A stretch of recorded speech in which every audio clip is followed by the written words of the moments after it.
You're listening to Diamonds and Gold Dust. Success for the over 60s. Overcoming challenge and change.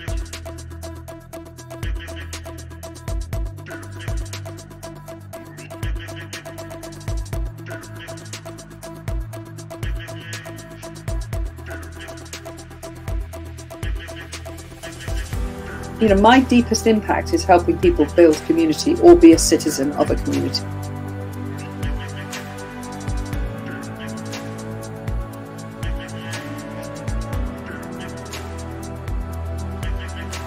How do you keep to your core values and your beliefs, but at the same time manage to innovate into a world where your skills are still desired?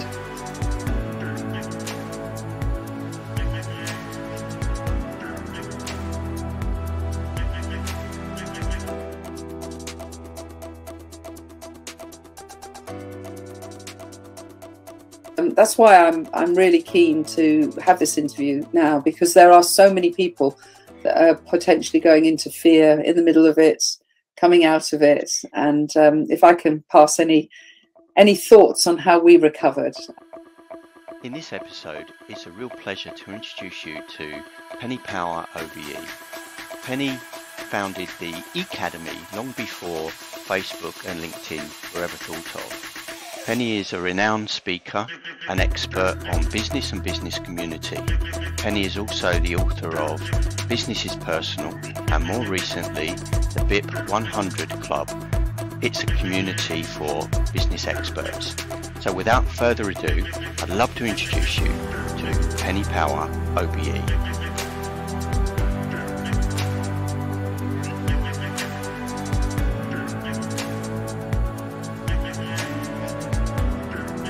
Hi Penny.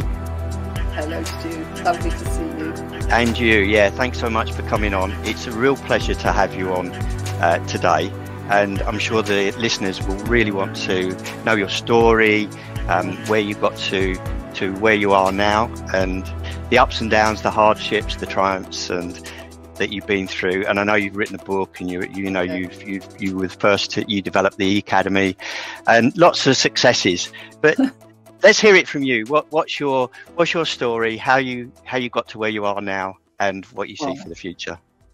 Wow. So anybody that's listening to this, I'll put your mind at rest that I won't just rattle on, because that's quite I'm sure we'll have a good conversation about this. I'm really thrilled to be on this podcast, getting to know you, Stu, and seeing how open you are and how realistic you are about life. And the intention of this podcast is just absolutely fantastic. So I really am thrilled to be here. I get asked to be on quite a number of podcasts. It's very lovely when the podcast resonates with what my values are. And I'm, as people will find out, I'm very open. And so a little bit about me. So I'm 58. I am nearly 59, actually. I'm actually a leap year baby, born on the 29th of February. 64, and 3 children, 3 adult children, all got their own businesses now, and happily married for 32 years. And joined the IT sector when I was 19 in 83, and really didn't expect to be in business, but I was just filling in a gap year before going to university to do psychology. And I stayed because the tech industry in 83, anybody who's around our age will remember it was a real boom time when everything was going from mainframe and terminals onto the desktop, and the explosion of software. And then in 1998, so was I then nearly 34, I came up with this idea of, wouldn't it be amazing if the internet served us in more ways than just e-commerce and e-procurement? And at the time, this was before even Friends Reunited, which some people will remember, and 4 years before LinkedIn, 6 years before Facebook. Coming from a place of where family values are really important to me, and the ability for people to connect deeply and make one another feel significant in life, I felt that the internet was going to really, although it would connect us, it would possibly emotionally disconnect us. And I was right. Not wanting to be smug about that, I didn't realise how right I was being. But I really thought, wouldn't it be lovely if we could create a community, not a network, a community of business owners across the world, to help them become really strong friends with one another and My husband, who is the ultimate connector, Thomas Power, loved the idea. He rocketed it. I was at home with 3 children under 4.5 at the time, so I was able to do a huge amount of the ambassadorial stuff, building the community and serving the community. Well, Thomas went around the world really growing it, and we grew it over 14 years into a phenomenal place, absolutely beautiful, where we had 5,000 offline events a year, but the culture was definitely warm and loving. And on the 7th of February every year, there's often a post by different members remembering the launch of Ecademy on that date, and really saying that that really set them on a course to understanding the real promise of the internet and what it could be. Where I am now, when I explained that in 2012, after 14 years, it came to an end, came to a really, really painful end for Thomas and I. At one point, the business was valued at 60 million. Was hardly trading at any great level, but it was valued, and we were just about to go on the stock market when the crash happened in 2000. And we kept growing the business organically without a major investment. But LinkedIn and Facebook became a huge challenge to us, not just because of the huge squillions of money that they had invested that enabled them to keep their code really squeaky and exciting and innovative. It was just very hard because everything became free at that point. We didn't believe in free. We believed in people properly authenticating who they are through their credit card. So we only charged $10 or £10 or €10. We didn't have advertising on the site.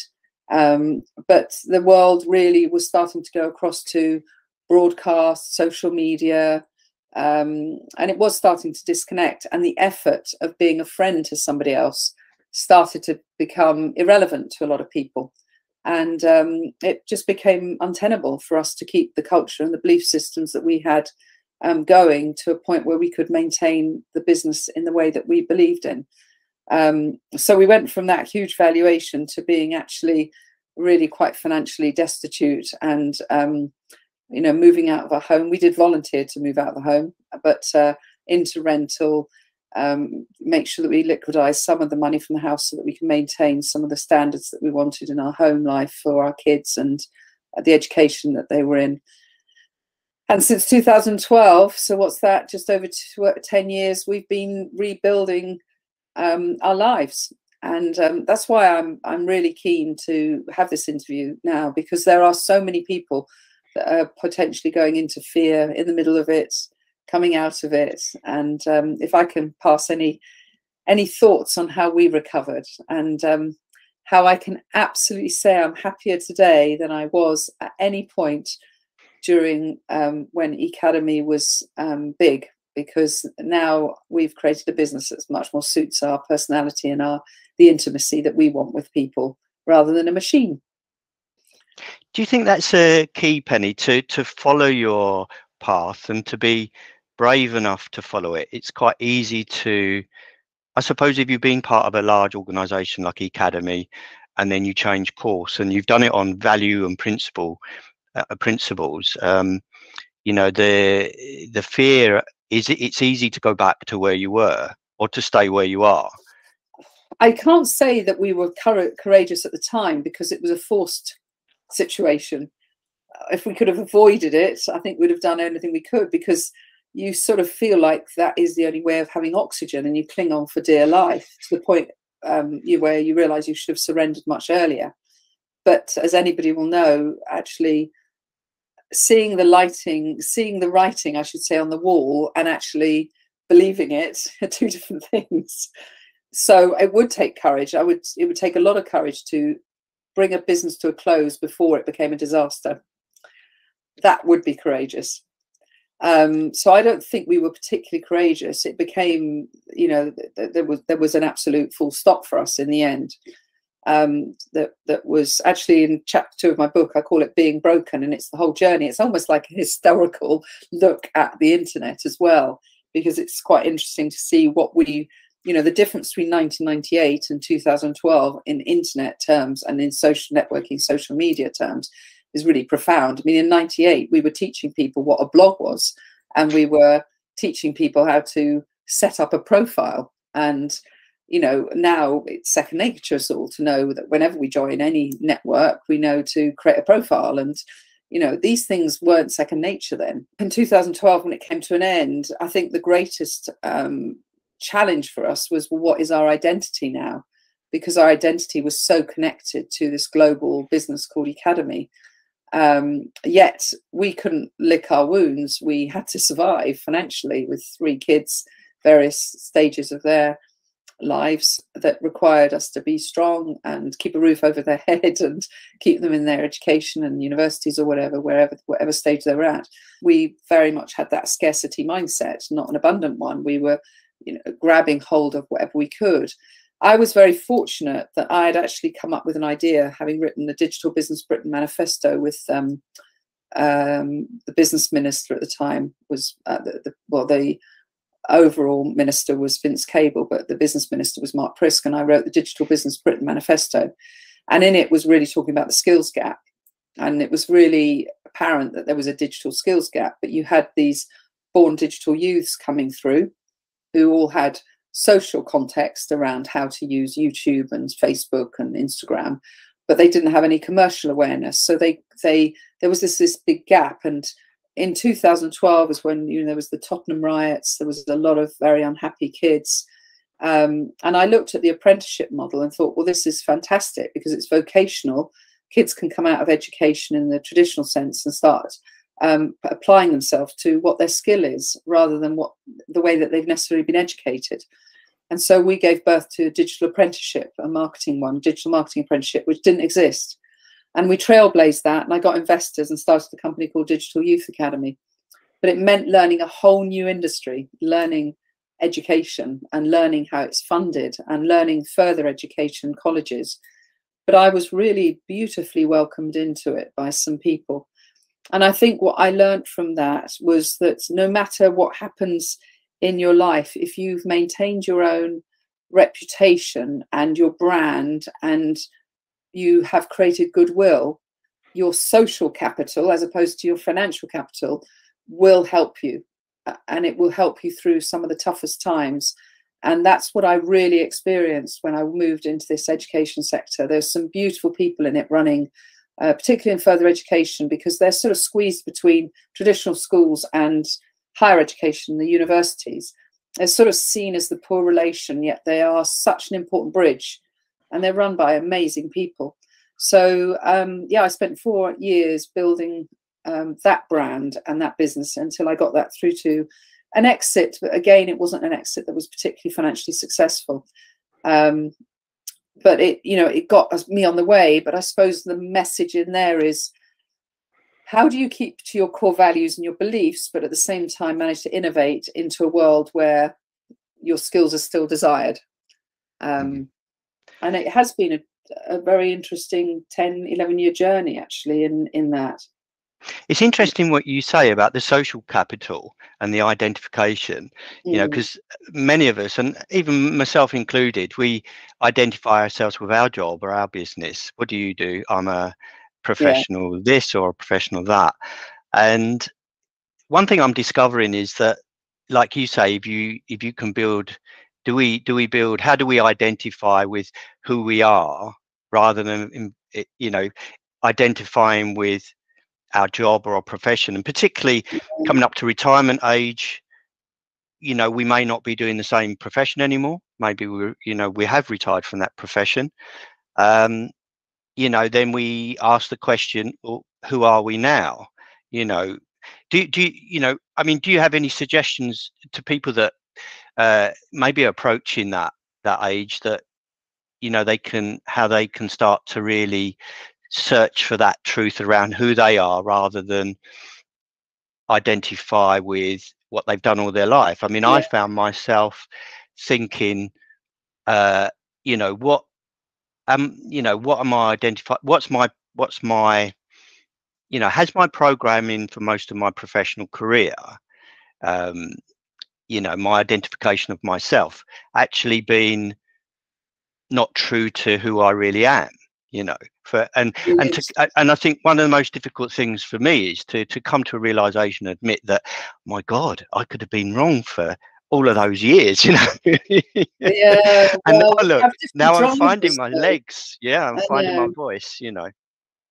But that is just an absolute gift in life when you, whether it's forced on you or you take this moment to have a bit of a gap where you jump off the conveyor belt, whatever you've been on. And for me, that was actually in 2018, because I identified myself not only by Ecademy, but I identified myself as being a successful entrepreneur. I'm a bit of a purist about the term entrepreneur, because to me, an entrepreneur is very different to a small business owner. Okay. And I know a lot of small business owners will call themselves an entrepreneur. That's completely a personal decision. So, but for me personally, identify myself as an entrepreneur, which I was within Ecademy and Digital Youth Academy, very different to actually how I wanted to live my life. So those two businesses were about building scalable businesses for exit, were about innovating completely new ideas, were about really trailblazing and evangelizing a subject and being a voice for that subject. Both of them, I came from ground zero. So with Ecademy, nobody knew what social networking was in 1998. And with Digital Youth Academy, no businesses realized they could hire a digital apprentice. They knew they could hire an apprentice in digital, in computing or in marketing, but they didn't realize there was somebody had created a bridge. Those are really entrepreneurial decisions. The other decision part about being an entrepreneur is that you are deferring the gain. So it's all risk when you're an entrepreneur building a business that's scaling. And I think that was a place that I got to in 2018 where I realized I am risk adverse. I have always been risk adverse. I don't want to be that person anymore. And I haven't got enough time left in my life, I felt, to be that person, to recover from another failure or another whatever, whatever you would call it. And so in 2018, I sort of stepped away from that and moved into, how do I just make an income as opposed to how do I make an asset? And that was a really interesting shift for me. And that's when I was very proud to be a small business owner and not necessarily do anything that's reinventing anything or inventing anything new. I just thought, you know, what are my qualities and what is my experience that I can bring to people that I want to do work with? And that filter was really important to me. Who do I want to surround myself with that makes me feel significant? It's very easy in this world to feel very insignificant, to feel small. And a lot of people join the social media world and they get into the whole comparison and they start building business models and they start broadcasting themselves and getting themselves into a very stressful mindset because they're trying to build something that's beyond their own desires, really, and particularly possibly their capabilities. But they just think that big is beautiful. And I've experienced big and it wasn't beautiful. Not for me. It was for our members. And I'm very proud of what we achieved. But for Thomas and I, there was never a day when we had the income we needed building this huge business. So when I became more income focused and thought about, well, what do we truly need? And that also was about really reevaluating what your own personal financial ambitions are. You know, how many of us have the amazing car, the amazing house, more because of an identity than the actual needs that we have? And those were the things that, you know, we had. And did it bring us huge happiness, really, to have those things? And so in 2018, I stepped into a very different mindset around my life and what was needed to make me a happy person. And the strapline to my book that I wrote that year was Be the Leader of Your Life and Business. And it actually started with me going to see a psychologist, because not only we had a lot of financial trauma, we also had some family traumas that were really significant. Premature deaths of my brother, my niece. My mum had dementia. My daughter went through a terrible trauma where she was abducted by 3 men. And there was so much trauma going on in our life, as well as financial trauma, by 2018, I didn't have a burnout experience, not an obvious one, but I definitely knew I wasn't as happy as I could be.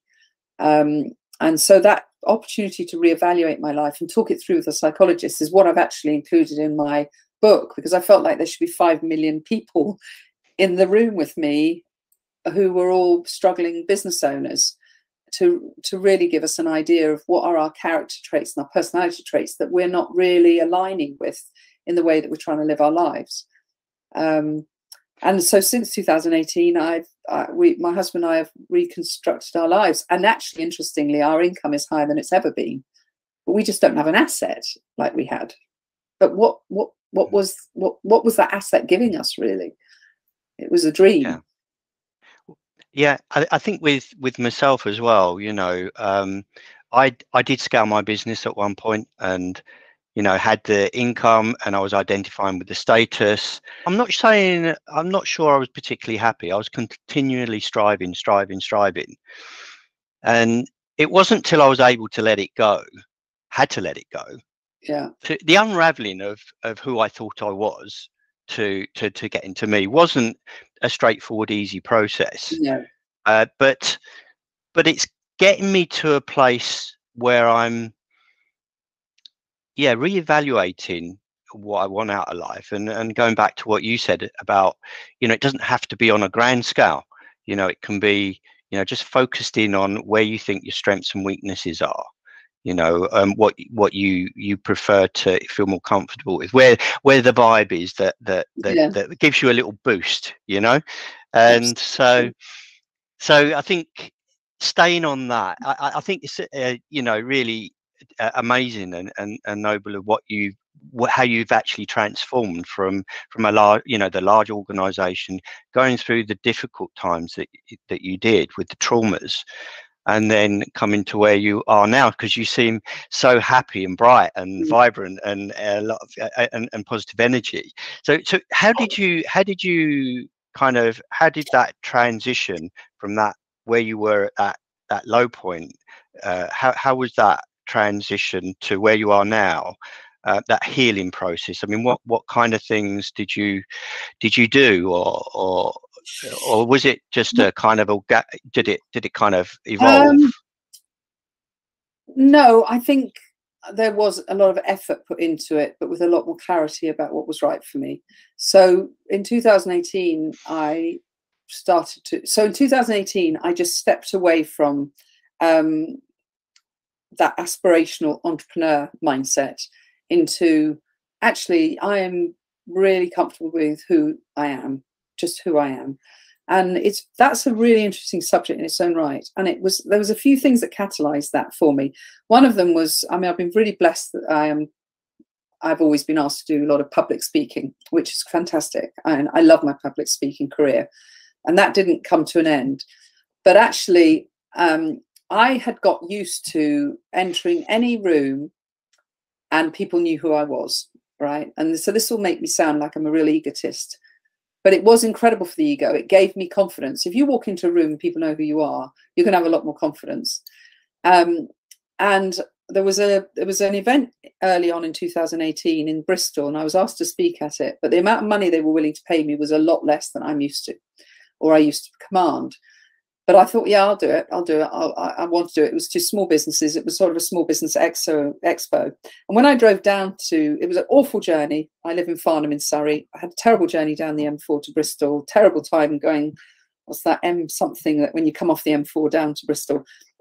And really panicked, pouring with rain. Couldn't find a car park. Finally found a car park. Lugged my stuff across the car park, soaking wet, into this expo room.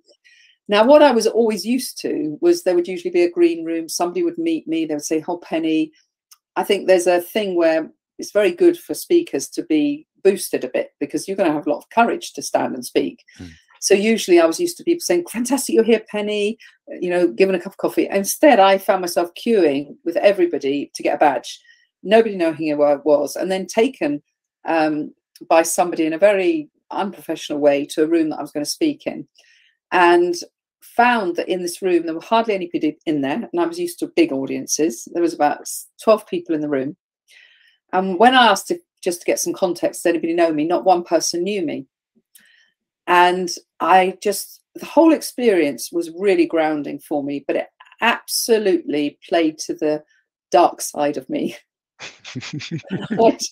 that I hadn't realized I had, which was, but surely you know who I am, right?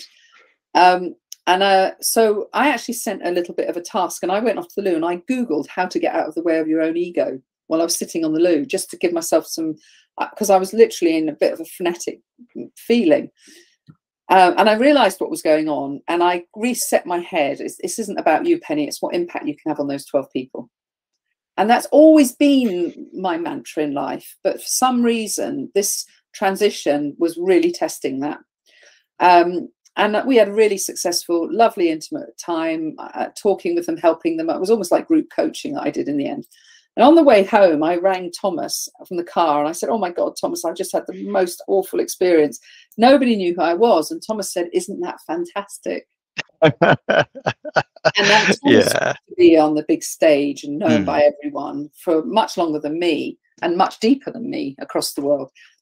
And I sort of was a bit pissed off with him when he said it. And I said, "Oh, you don't understand." Put the phone down. Drove home thinking about it. And actually, within about 48 hours, I thought he was so right.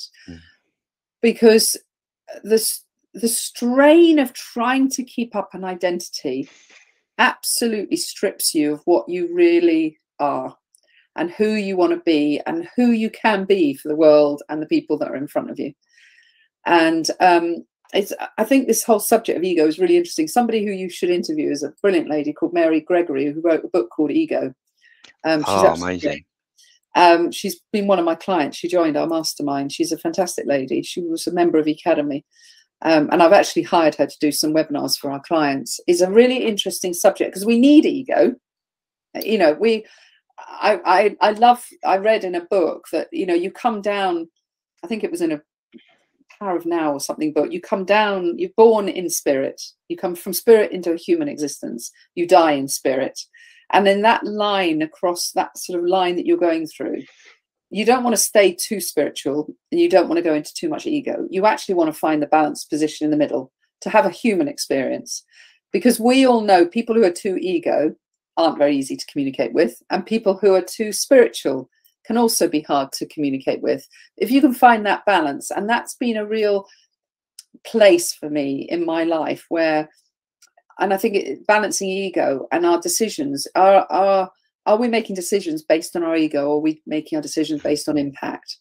And I think that was a very catalytic time for me to think, actually, it's always been about impact. When I started Ecademy, I never knew what it was going to become. It was always about loving and caring for business owners and creating a loving, caring culture. And so how do I create that again? And so we did. Thomas and I started Businesses Personal 100, Bit 100, for experts. And there's only 100 people in it. That means we can create the intimacy. We don't have any fake people in it. We can create that true sense of significance and connection that we want to do. So I think we have to really look inside ourselves before we can start to externalize ourselves. I think that's really important. And that's the journey I went on. Amazing. It's an amazing journey. And, you know, most people that have become successful that I read of, they talk about ego. And you're exactly right. It's the ego that wants to keep us safe. The ego that kind of wants us to have that edge.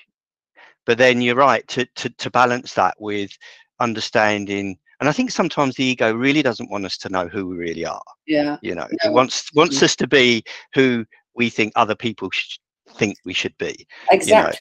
You know? You're living up to something that's not really required for your own happiness. So yeah. And I think once you know that and you start to rebuild from that, because it's fascinating talking to you, because you now, you know, this knowledge, you've niched yourself really into understanding procurement and cash flow and how that can affect profitability and the on-timeness of a project.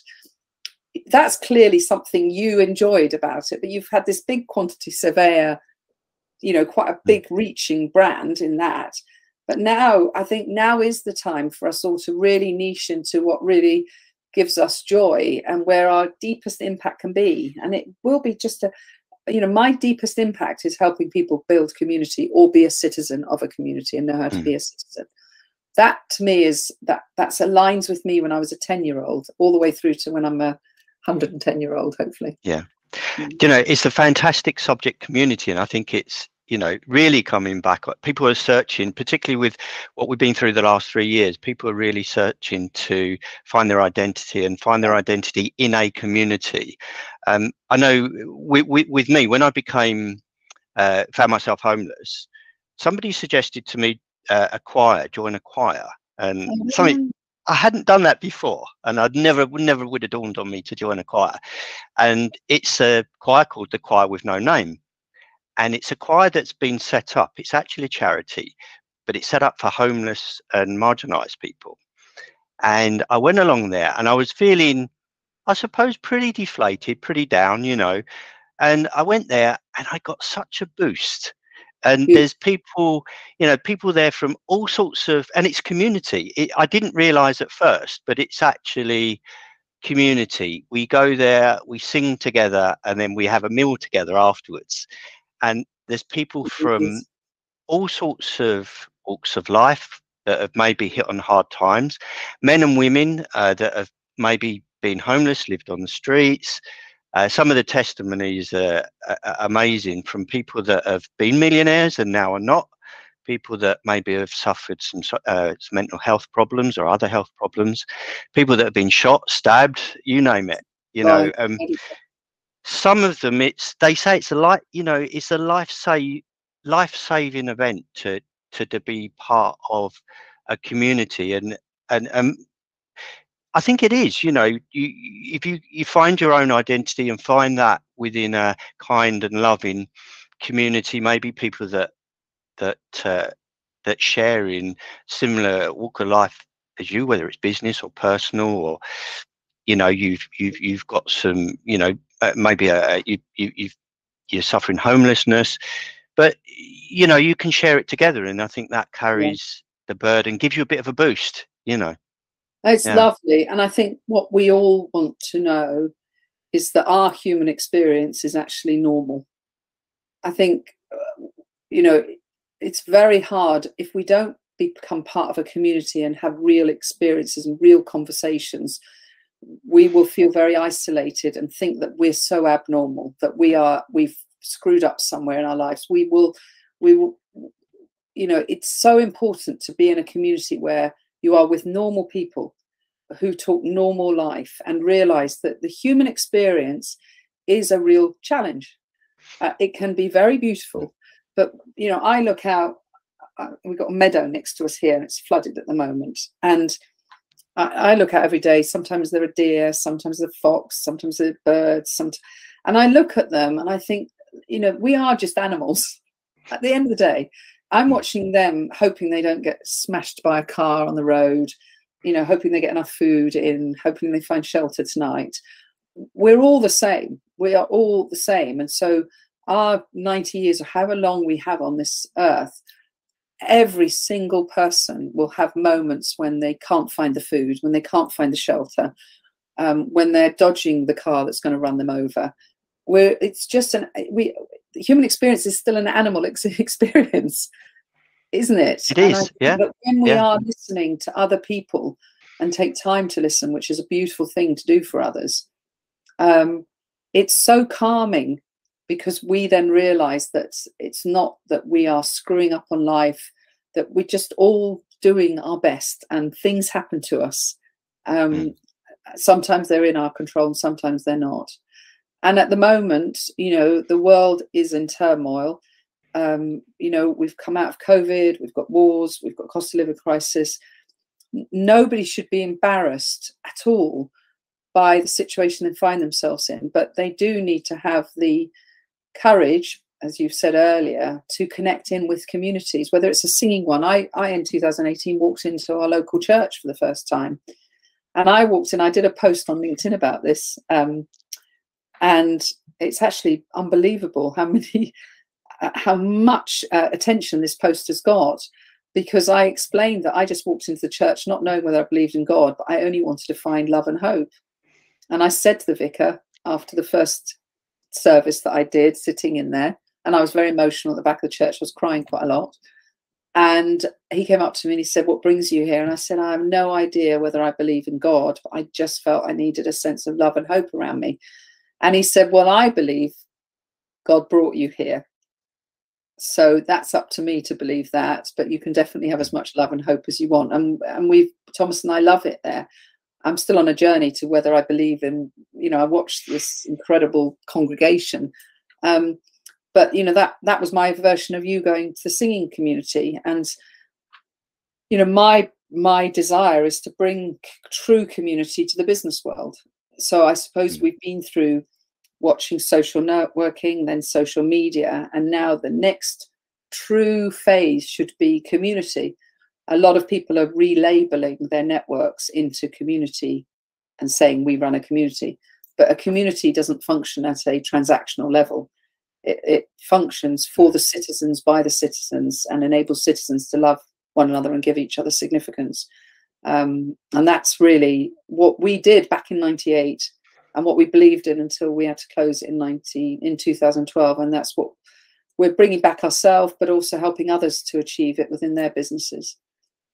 So what would you say the difference between a network and a community is, and how, for example, would you say Facebook or LinkedIn is a network or a community?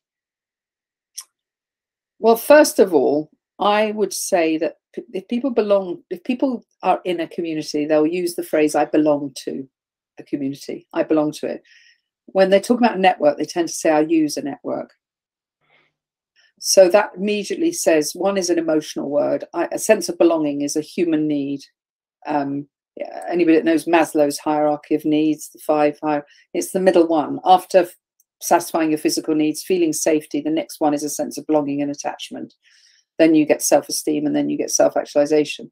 So first of all, you'll only feel you're in a community if you really have a deep sense of belonging as a citizen of it, where you feel you've got a voice and where you feel people listen to you, and where it's not just purely transactional.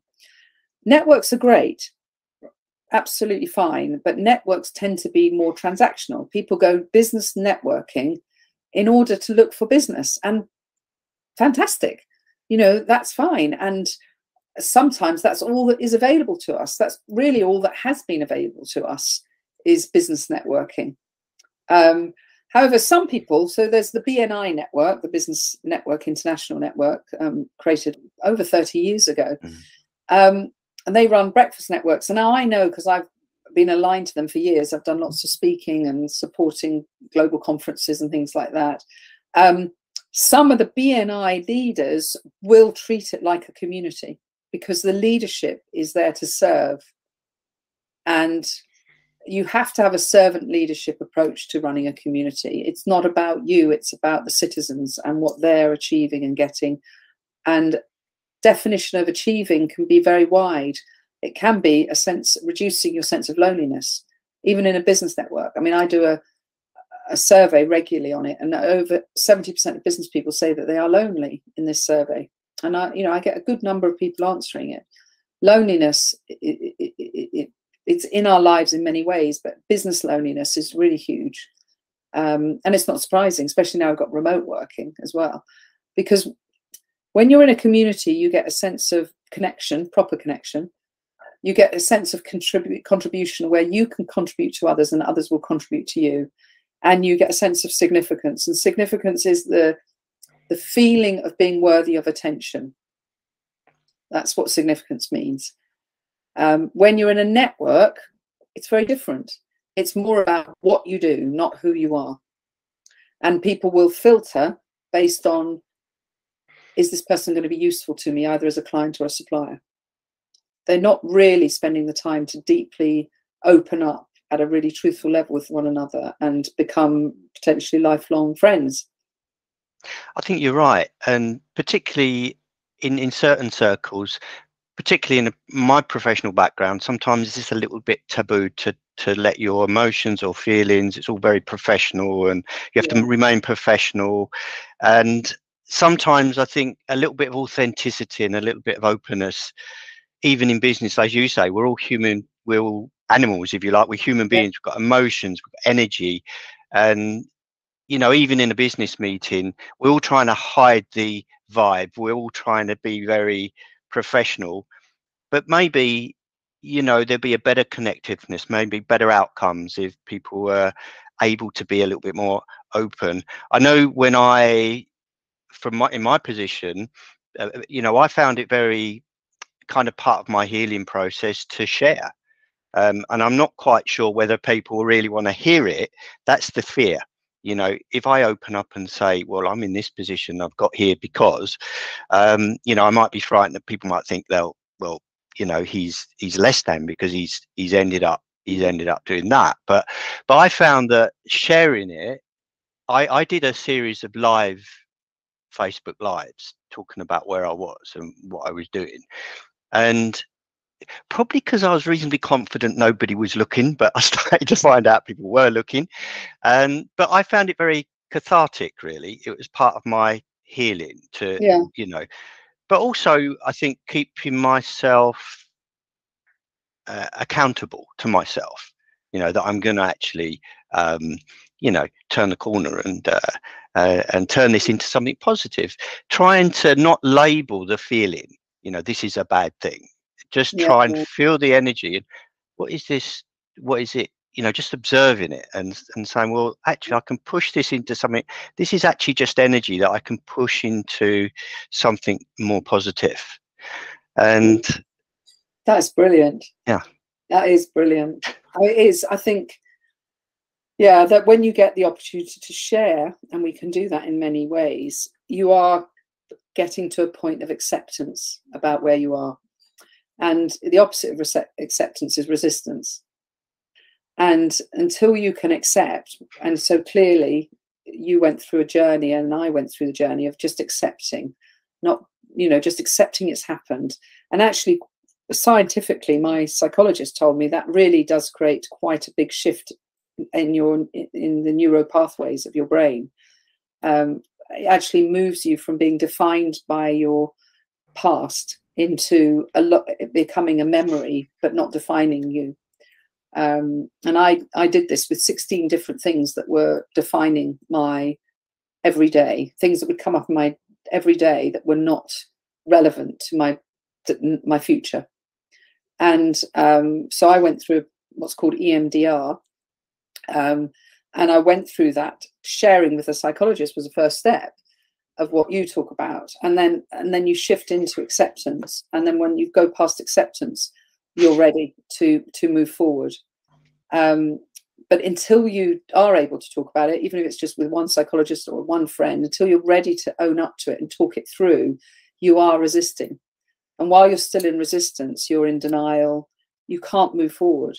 You just can't move forward until, and you're also asking people to accept me for who I am, not for what I am. And I think we want to do business with people when we know who they are. And so you haven't lost your skills, your talent at all. What you've enhanced is who you are, and massively around that. So when people hire you now, they're getting a really authentic, empathetic experience. It's far more powerful than people putting on a suit and tie and pretending to be successful. And then it's coming back to the community and the things that you've developed, particularly, the exciting project that the BIP 100 Club, which, people are in community, and it's that business community that they can share in confidence and be authentic. And I think it comes back to that, doesn't it? And going back to what you said, that, they can build long lasting, deep relationships. And that's around business. Maybe not always. How does that? Where do you go from a community of professionals and business people?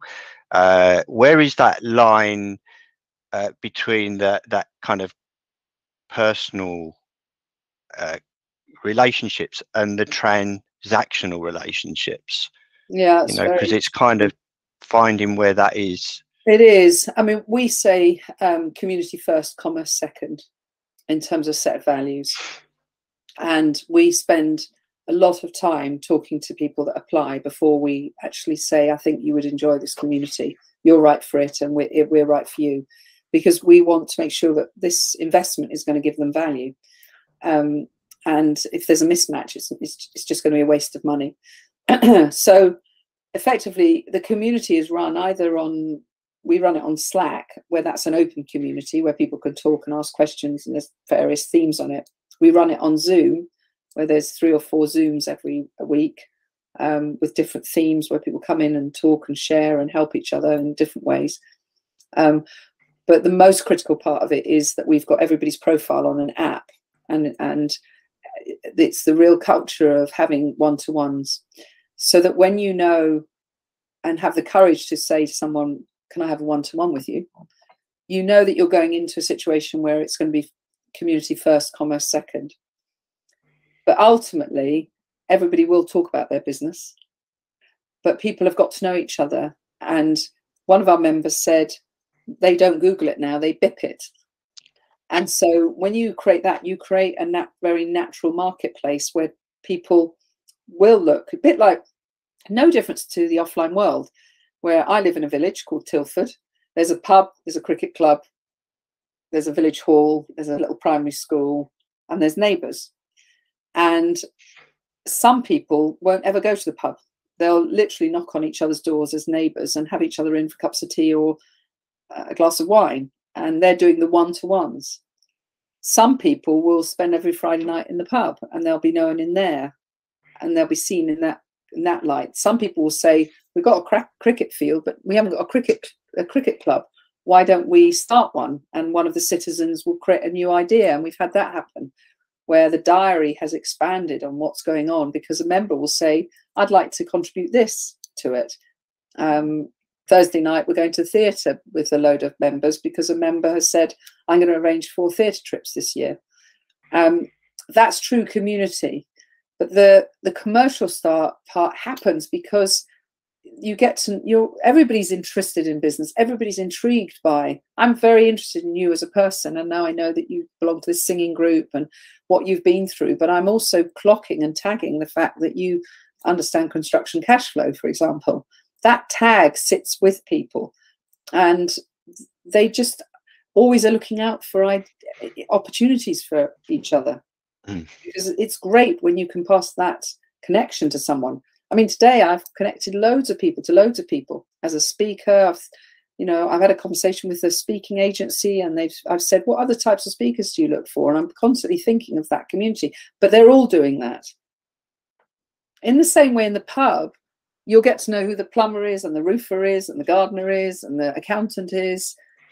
Anybody says, oh, I've got a leak, you'll go, oh, you need to use Mike, Yeah, and I suppose from an entrepreneurial perspective, we have certain traits that are, maybe skills that cross boundaries. That we pull them together and say, well, Mike's good at that, and Fred and Sharon's good at that. Why don't we? There's something we can pull together, and we can do this and do some collaborative projects. Definitely, yeah. We're seeing that in many ways. Yeah. Yeah. That sounds amazing. Well, it's really lovely speaking to you. Oh. Do you have time for a quick fire round? A quick fire round? Yes, I do. Okay. All right. We'll do a quick fire round. Quick questions around you and a bit of motivation. So the first one, how do you start your day? So at the moment, I'm struggling with a very, very broken knee, but so I'm not doing as much as I would like to when I first get on the morning, but I am still swimming. So I go to a local pool, an outdoor pool, 3 times a week and swim 2 kilometers front crawl. When are you most productive? When am I most productive? First thing in the morning. I love mornings. I used to do my revision for my A levels and things at sort of 5:30 in the morning. So I'm very, very alive in the mornings. Evenings, I get very tired. I like to be in bed by 9. What's something new happening in your life right now? Well, we got into, so right now, from a business perspective, I'm writing my book called Community Mindset. So that's that. But we also bought, we did decide to get a motorhome. And so that's really a new hobby for us. So that's lovely, going off in our motorhome. My next question was going to be, what does adventure look like to you? But I think you may have just answered it. Yeah, yeah. Freedom. Freedom. Just freedom of the road, yeah. What thing would you love to do that might surprise your friends and family? What do I love to do? I do love jigsaws. The cat's out the bag. I love a jigsaw. I think we've covered the name of change you overcome that changed your life. If there was one, what would it be? What changed my life? Yeah, a challenge, one challenge that really you overcome that changed your life. Well, yeah, I think that was the loss of the business in 2012. Yeah. What or who or what inspires you and motivates you? Well, this will sound very sickly, but definitely my husband and our 3 adult children. I think the more we can do that reverse mentoring where young people, so I actually have, my daughter is my coach. I meet her twice a month. I pay her just like any other client would.